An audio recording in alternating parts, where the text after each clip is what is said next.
Hello everybody, and welcome back to the Pokemon Yellow Randomized Nuzlocke.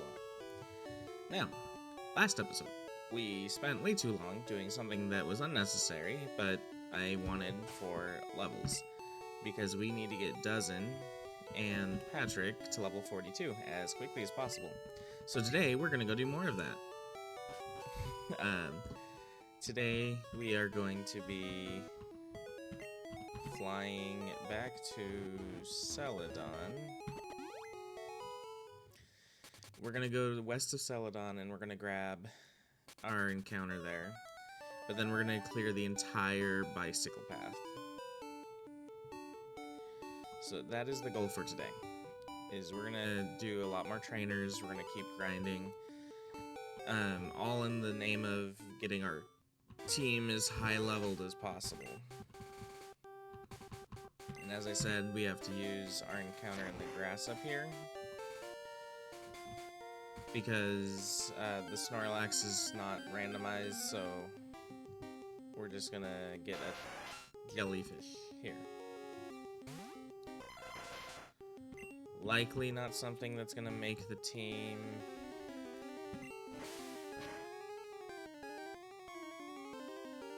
And I crit it. You know, like, see, there's just... I've been thinking about it, right? And I'm getting to the point where it's like, most of my encounters, I'm just not even gonna, like, sweat. Because at this point, my team is solid. I've got... Oh, wrong item. I've got backups to everybody on my team if any of them die to the Nuzlocke, and then it's just a matter of grinding. So, while it would be unfortunate, I just think at this point, I don't need to catch anything that... Because there's like... Okay, this one did get randomized. Was the other one just randomized to Snorlax?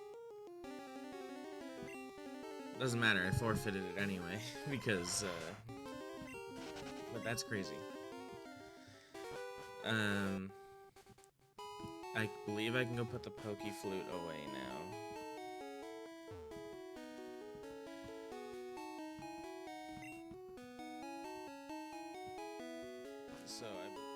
Welcome back. Alright, just so we're clear, what I did is put some items that I needed away, including the Old Rod and the Pokeflute, and made sure we had enough potions to get through cycling path, hopefully without having to, like, come back to Pokemon Centers constantly.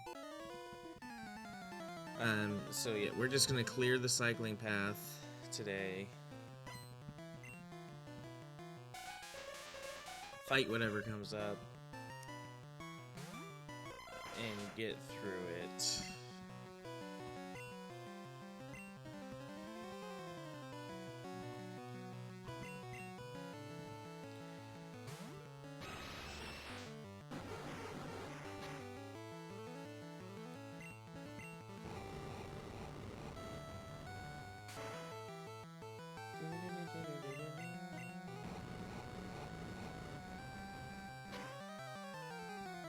Because our goal is, again, get Dozen and Patrick to a decent level.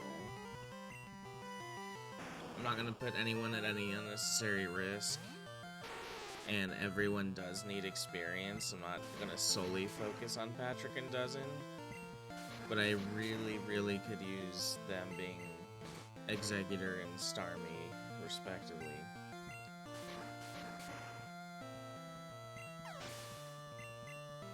And our level cap is 50 for both of the next two gyms. So I think we'll be fine. I don't think we're gonna run into an issue of having to, like, bench somebody.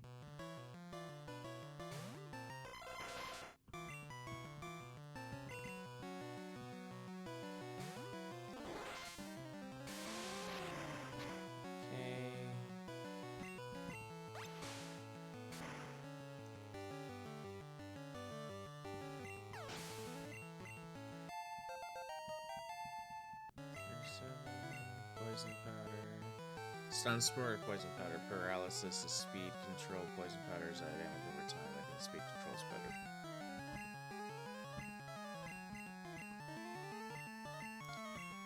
Rattata, we'll just stay here.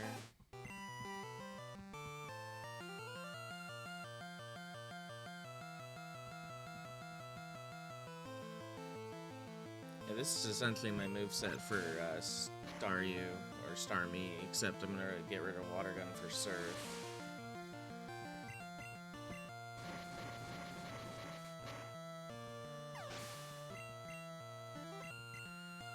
Please.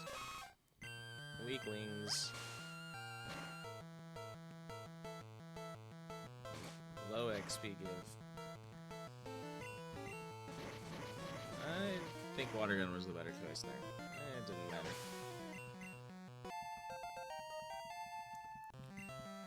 Minimize. No thank you. Evasiveness is nice, but I need speed and power. Okay. Now that these are both 37, I gotta get the birds up.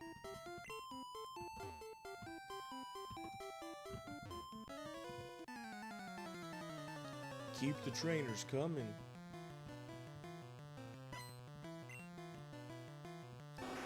Charizard. That's a good call for Instinct.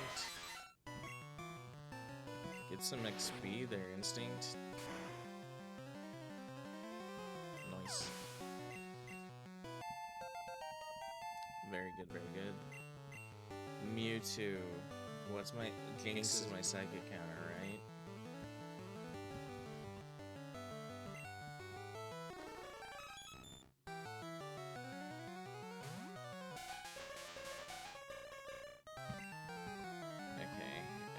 Lovely Kiss, put it to sleep, and then just lick it to death.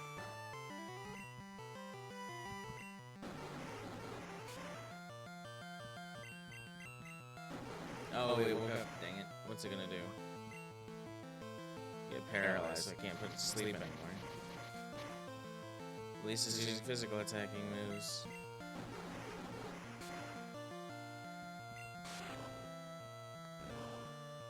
Resisted Confusion does nothing. Resisted Psychic does decent.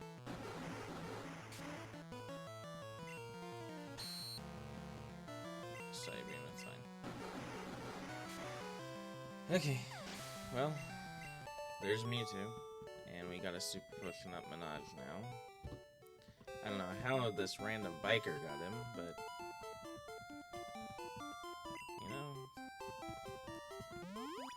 we just gotta roll with the punches here. We got a lot to do.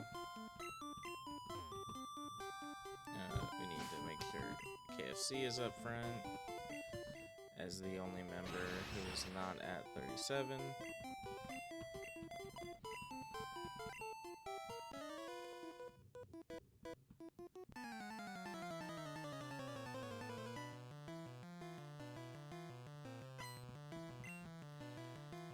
Bulbasaur.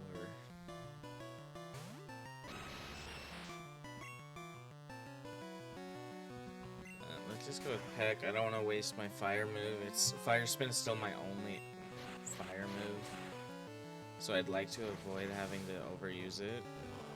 Because while this route is nowhere near as long as the other route we did in the last episode, it's still got a decent chunk of trainers.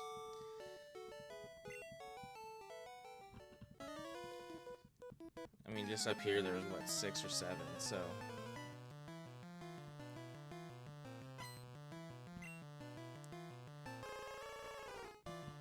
Alright, we'll just fly.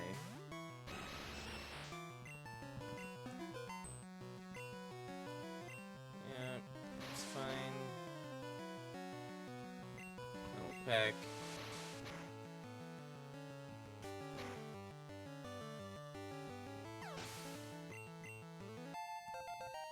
Alright. Not gonna switch up the team order because everyone is 37 currently. Yeah, so this is like Gen 1 in a nutshell, right in the middle of the game. It's just constant battles and making sure your team is ready for the very difficult challenges that are ahead. Why do they both do that? They both this and the Ninetales is like, I'm gonna try something. It's gonna miss because you're in the air, and then I'm gonna quick attack because you're in the air. I'm like, what you should be doing is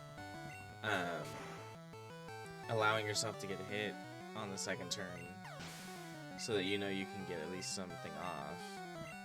Yeah, we're not staying in against an Onyx.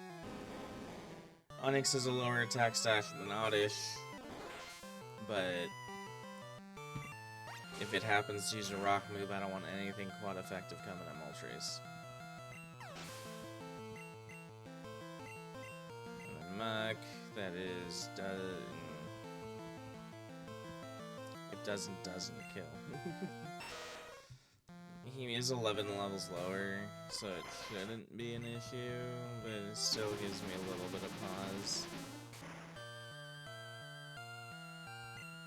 Okay, just went for pound. That's fine.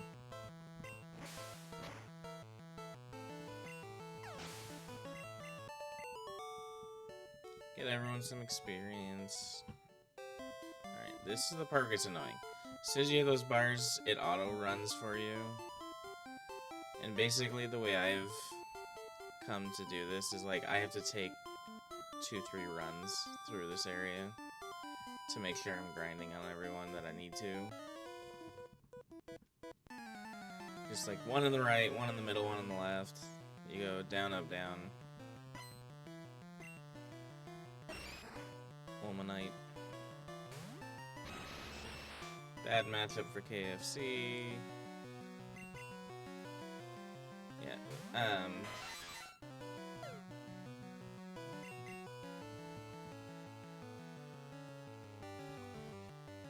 Thundershock's probably enough for you.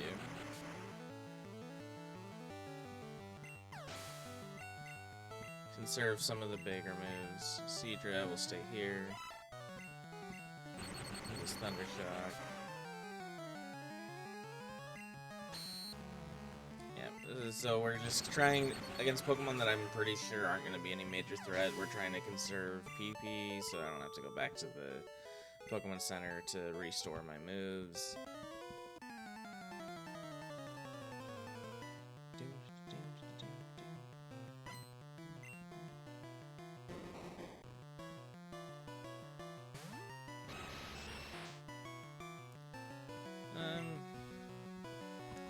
I don't really want to be dealing with a psychic type, so we will use Fire Spin here. And then if it survives or Fire Spin ends, I can just use Peck to finish it.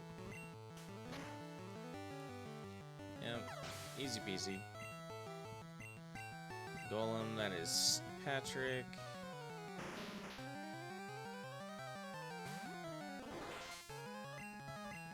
Because they did rock types dirty by giving them 0 special defense in Gen 1.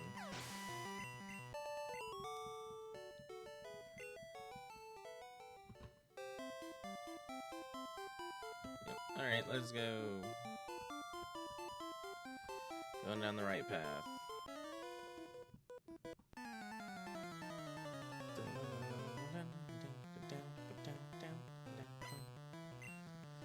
Onyx.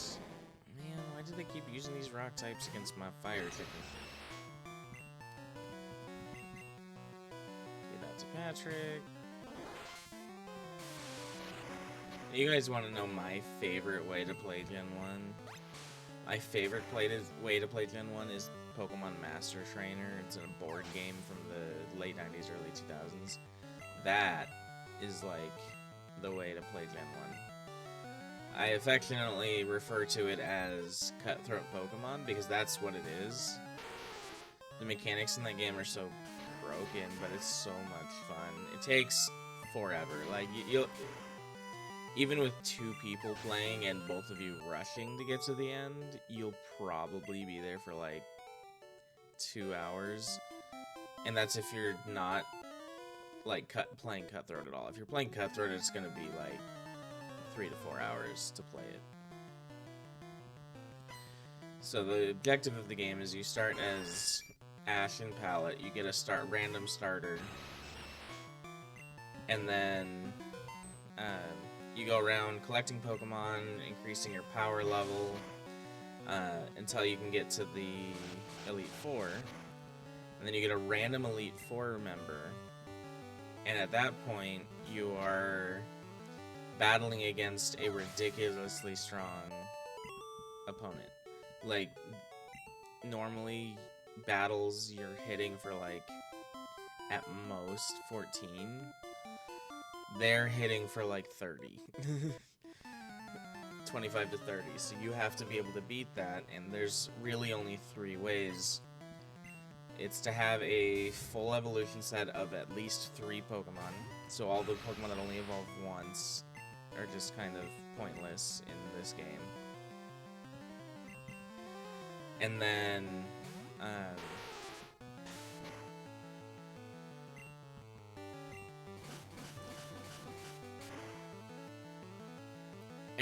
have 2 items, 2 very specific items that are +4, +5 attack boosts. The whole thing is chaos. Like, because there's events that happen randomly called trades, where whoever drew the trade gets to pick the conditions of both trainers. Meaning, like, if you had a Mewtwo, I had a Magikarp, I could make you make that trade. And if you wanted to really mess with people and, like, make it so that they couldn't have that full set of 3, you could pull whatever you wanted from it to make it weaker. It's a mess. And I've played it with 6 people before, and that took legitimately, I'm pretty sure, like a full day.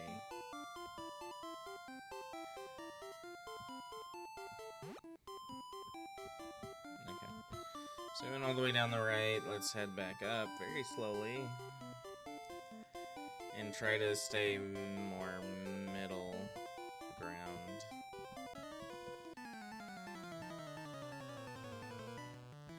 But yeah, the game is very fun, but you need the right kind of person to play it with. You need someone who, at the very least, doesn't dislike Pokemon. And you need somebody who loves board games. You have to love board games to play it. If you don't love board games, it's just going to be a bad time for everyone involved, because it's really hard to pull someone out of the game because they might have caught very important pieces, and like, yeah, it's just very, very hard to stop playing it with somebody. So you have to have the right group of people. But if you do have the right group of people and can manage to find the copy, and you like Pokemon at all, even if it was like, it's only Gen 1, so even if it is like something you liked watching on TV as a kid, or you maybe collected the cards, or you played Red, Blue, Yellow, and you've never touched it again since, great game to go relive some of those memories. Because the artwork is all Gen 1, the Pokemon are all Gen 1, the map is Gen 1, like, it's real fun. Drowsy.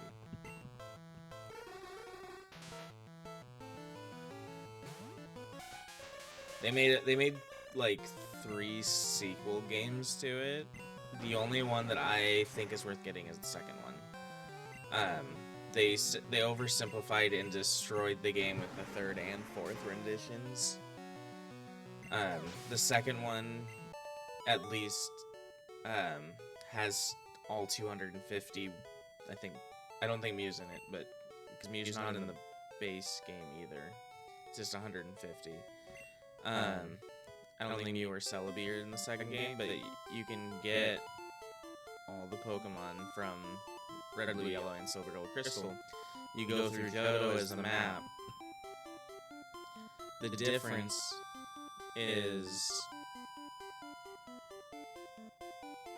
you go through Johto as a map, and the difference is there are gym leaders along the way that you can beat to get advantages. Now, you don't have to do the gym leaders.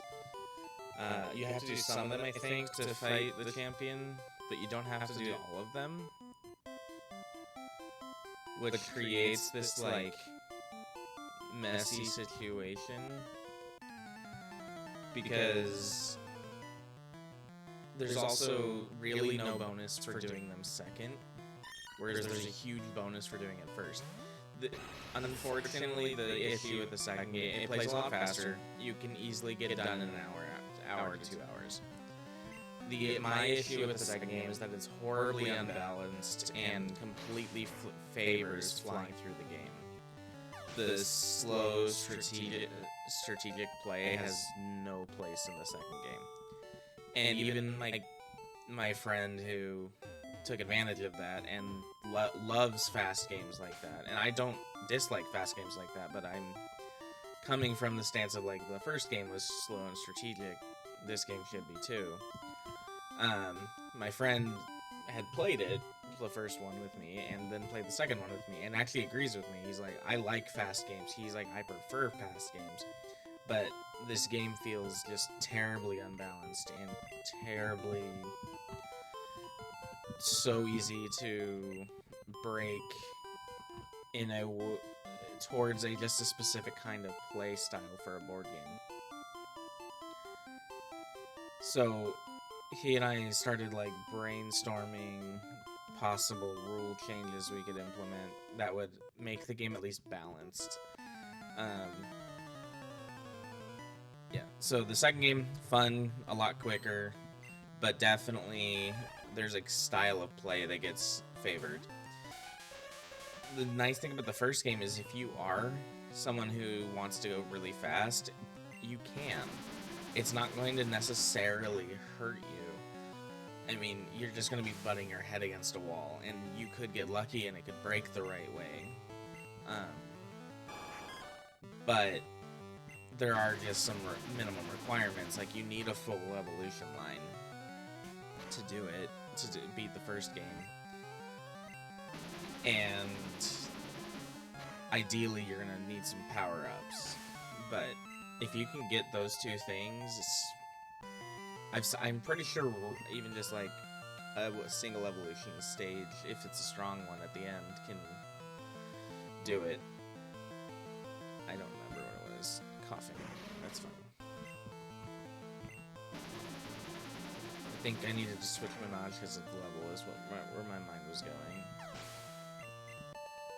But yeah, so Pokemon Master Trainer. If you're into board games and you like Pokemon, especially the early gens, I think you would really enjoy that. You really need to be into board games because it is a long play experience, and it's better if you let it be long than if you try to change the formula to be shorter.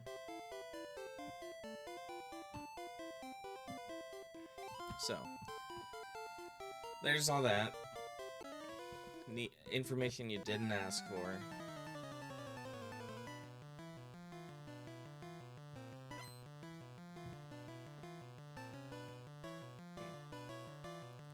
Don't know how that happened. My slippers switched plants. Porygon.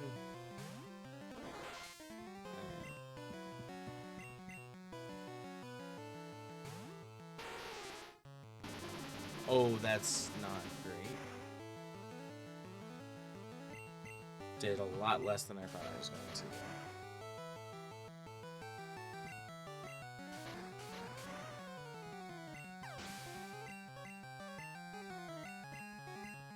Tangela.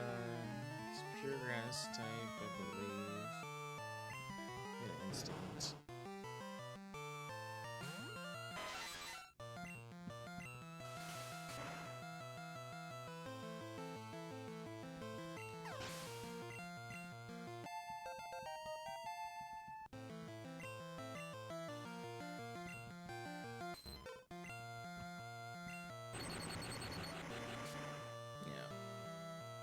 All this grinding makes for a bit of a slog, but you know, there are worse things in life than grinding Pokemon Yellow on a Friday afternoon.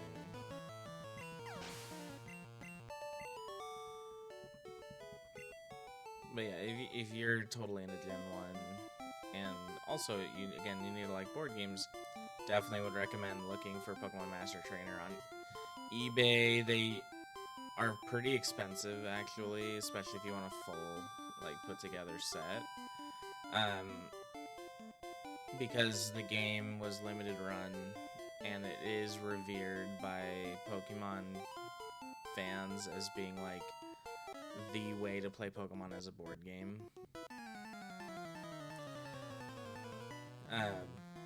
But if you can get your hands in one, I definitely would recommend doing it if you like Pokemon and board games and don't mind spending, I think, anywhere from $200 to $500. And I'm not joking, like, that's, you're looking at the price of a console to fully experience what this game has to offer.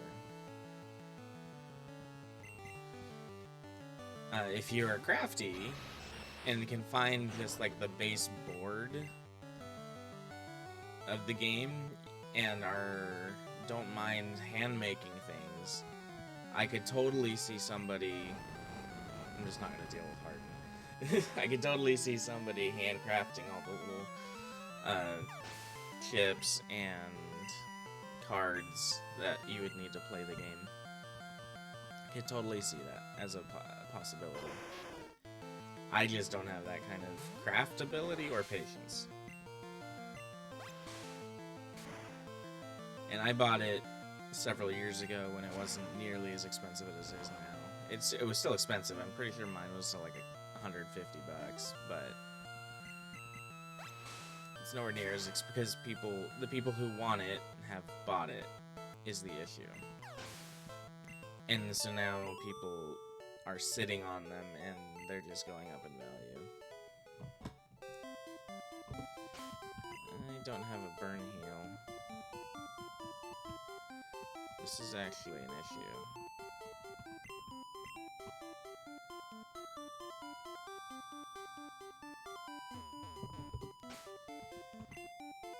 Oh, burn doesn't hurt you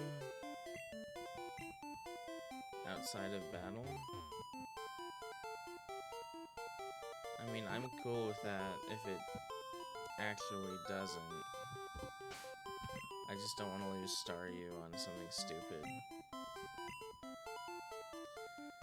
Okay, so there's a trainer down there. We're not gonna worry about them right now, because we're just gonna go heal and then we'll come back and do the trainer. Parasect for Lickitung. These trades are really weird. I know I randomized them, but like, I don't know. I believe I look at the town map. This is technically a different route. Yeah, it is. So there is an encounter here. Let's go heal up first. Don't need any surprise shenanigans.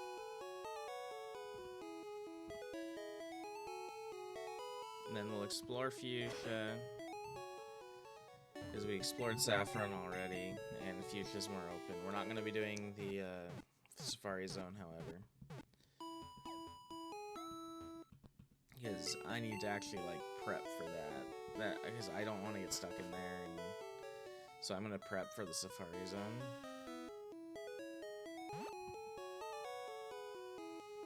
But we are going to go grab... There's another trainer over here, I believe, and we're going to grab this encounter. Maybe even two trainers.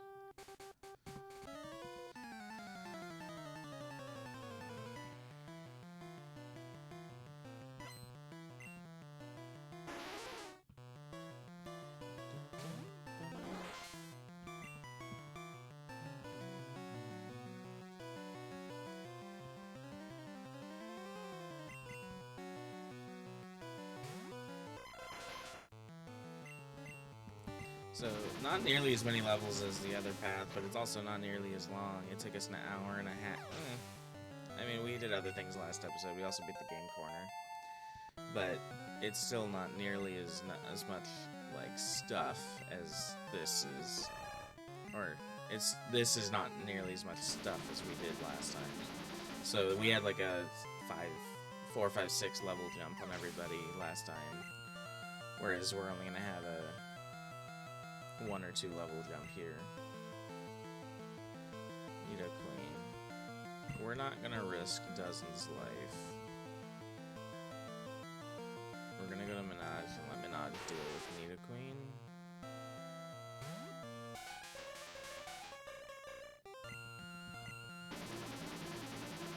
Just because I don't want to risk Dozen's life right now. On the small chance that it lives, and on the small chance that it manages to blast off something crazy.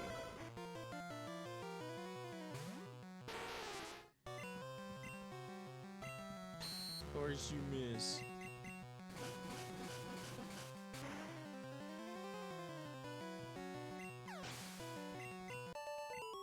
Alright, we're gonna put Dozen up front, because I need experience on Dozen. Go battle this guy.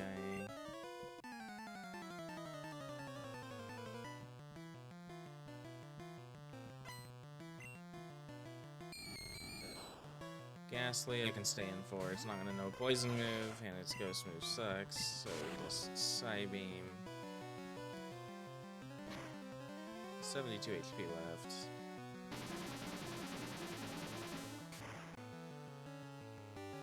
Should take it out, yeah.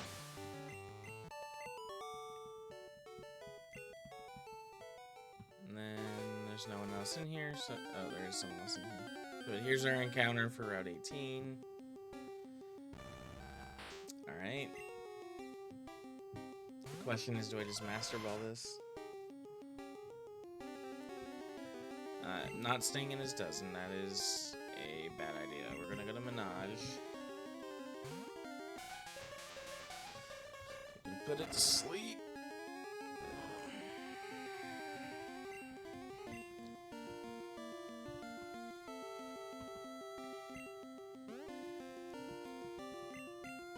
Of course it woke up immediately.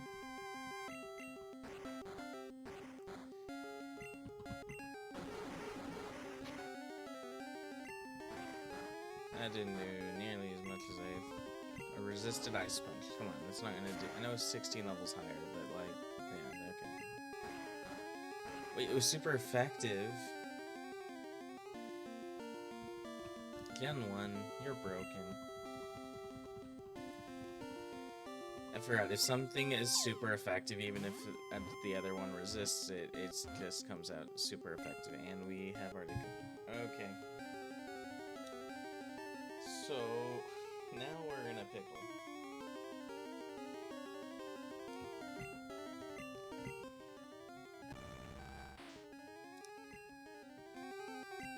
Because... the most sane idea is to switch Jinx with Articuno, because it's a legendary bird, for goodness sakes. But I don't know that I want to grind it, is my issue. And having the secondary Psychic to execute is kind of nice, so... While it's a legendary bird, I don't think we're gonna use it. Unless Jinx goes... If Jinx goes down, that's easy second. That's an easy backup, but... Yeah, I think we're just gonna deal with it. So we have an Articuno in the back. Real strong stuff in the back. Exeggutor. Switch to Jinx.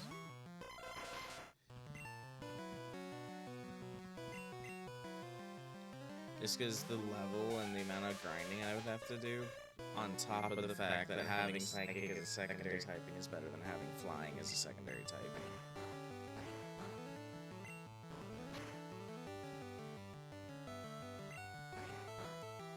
Come on, Jinx, wake up. Thank you.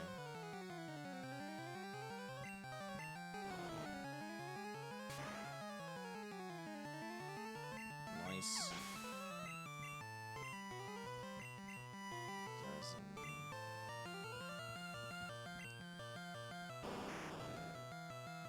Arbok doesn't have a good move pool in general. Arbok is also just a mid Pokemon in general.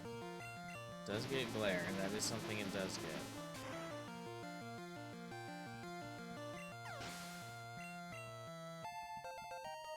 That's what I like to see, level 38. think that was actually our last team member that wasn't at 38. No, Elizabeth is. So we're gonna come up here. We're gonna heal up. No, we're gonna walk around town. Then we'll heal up.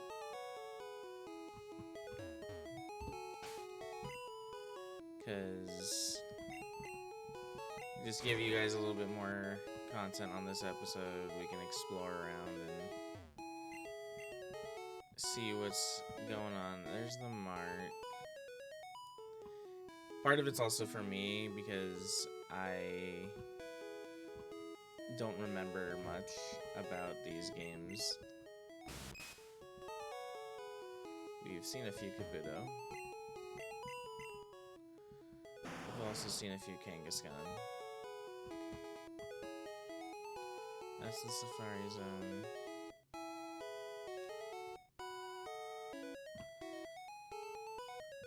We've seen a few Chansey. We actually caught one. Seen a few Voltorbs.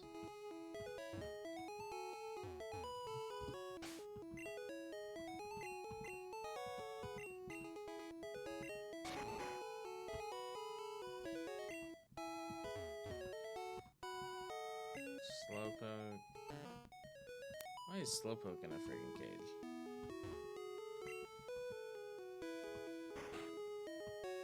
This.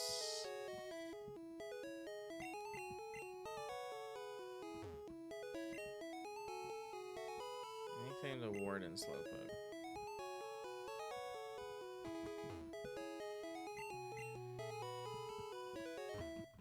It's because he's missing his freaking teeth. Where's his teeth at? Aren't they also in the... Pretty sure everything is in the Safari Zone. But again, that's all stuff for when we get through Silphco.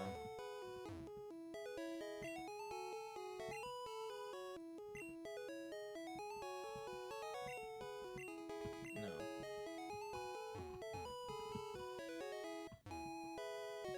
So you need strength to get to that, and... Alright.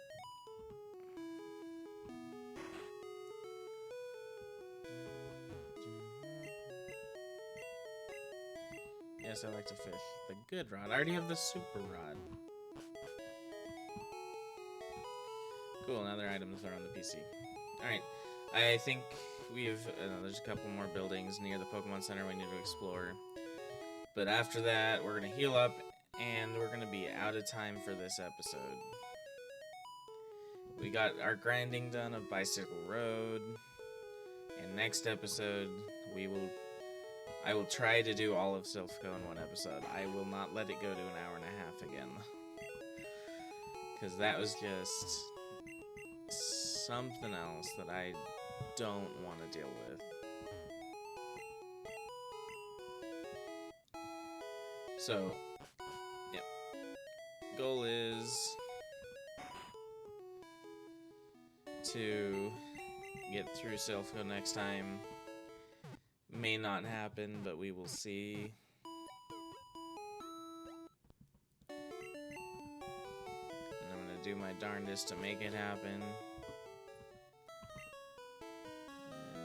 KFC, fly me. Saffron.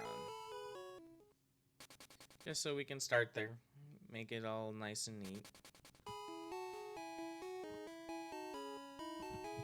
Wait, we need to put the good rod away.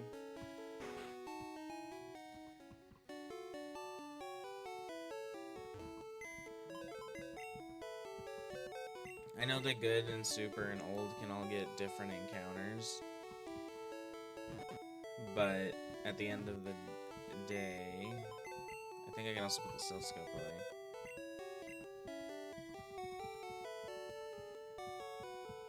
Silphscope. At the end of the day, bicycle, like I said, a bicycle road, but that's really it. We don't really need a bicycle other than that.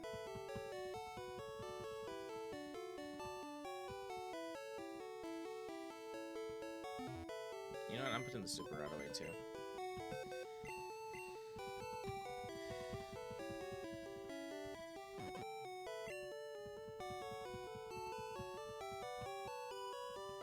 because there's lots of items in here, and I don't feel like dealing with it.